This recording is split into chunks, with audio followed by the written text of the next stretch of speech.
Hey guys, this is 97 Lego Maniac. Be sure to check out my other social media accounts and my Patreon. Links are down below.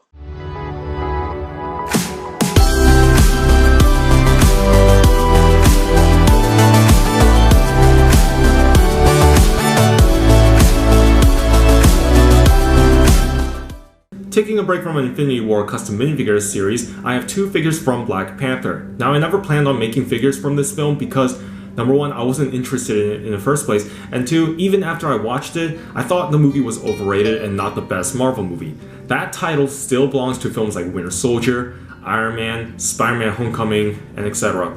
It's not a terrible film, I just think it's average and decent and nothing more than that. Special effects are awful, and the story is pretty formulaic. Lion King has the same plot, but it was done much better. People praise this film for its political subject when they only mentioned it a few times.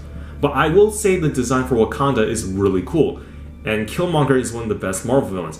And I also like the fact that the film is a success and that people can appreciate minority superheroes. That is fantastic. We could probably get films that revolves around different races, whether Asian, Hispanic, and people can still have a great time regardless, until the racial controversy comes along again.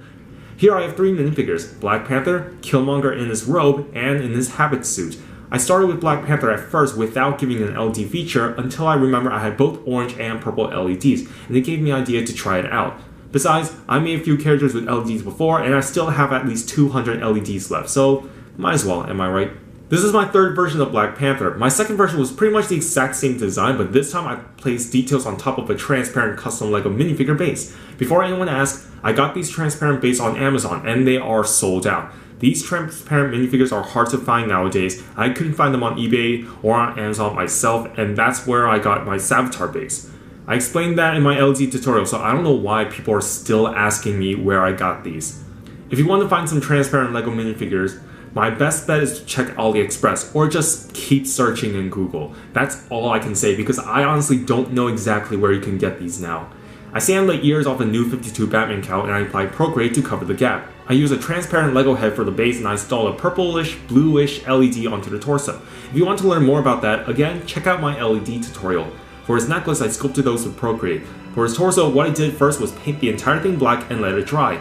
After that, I used a toothpick to scrape off lines so that way the LED can shine through to reenact the scenes when his suit absorbs the kinetic energy.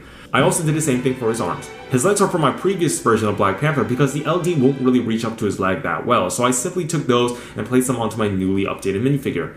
At first, he has his claws sculpted, but they always keep snapping off, so I just painted them instead and coated with sealant. The LED looks bluer instead of purple, which is a bit disappointing, but in the end, I don't mind at all. Before we move on to Killmonger's suit, here's Killmonger in this king's robe. This figure was really the reason why I made the habit suits in the first place. I really like Killmonger in the film, and I was thinking of ideas on how to make the scars on his torso. I don't want to paint it since I figured everyone was going to do that. Instead, I thought about using an X-Acto knife and poke the minifigure so that way the plastic would warp to give it the 3D texture. Before doing that though, I painted his muscles to make it easier. I then sculpted his necklace out of Procreate and it can be removable. His head is actually Falcon's from Infinity War because this side of the head looks perfect for Michael B. Jordan if you just repaint the beard. His hair is a widow's peak hairpiece with the sides sanded and I sculpted the dreadlocks with Procreate. Lastly, his robe is from Cape Madness. His weapons were made by using an old Brickforge piece I had and a gift card. I made them simply as possible and I didn't want to overboard with the details because I was cutting corners and I didn't really care about them too much. On to possibly my favorite minifigure of 2018, Killmonger's habit suit. His cowl is like Black Panther and it's a new 52 Batman cowl and I sculpted over the mouth gap and added some additional sculpted details around his face. I also sculpted his necklace as well. His torso arms were made with the same procedure. To give this figure some more details, I decided to outline the LED pads with gold paint and I gave a gold wash onto the minifigure to give him that camouflage pattern which I actually made accidentally. The orange LED I have isn't that accurate since in the film it is more yellow-orangish, but it was the closest thing I had and I don't think yellow would work at all. I used the transparent Lego legs because I thought the LED would travel far enough like Savitar, but it didn't work the way I wanted, so I might repaint it and cover the LED pad since it does look a bit messy.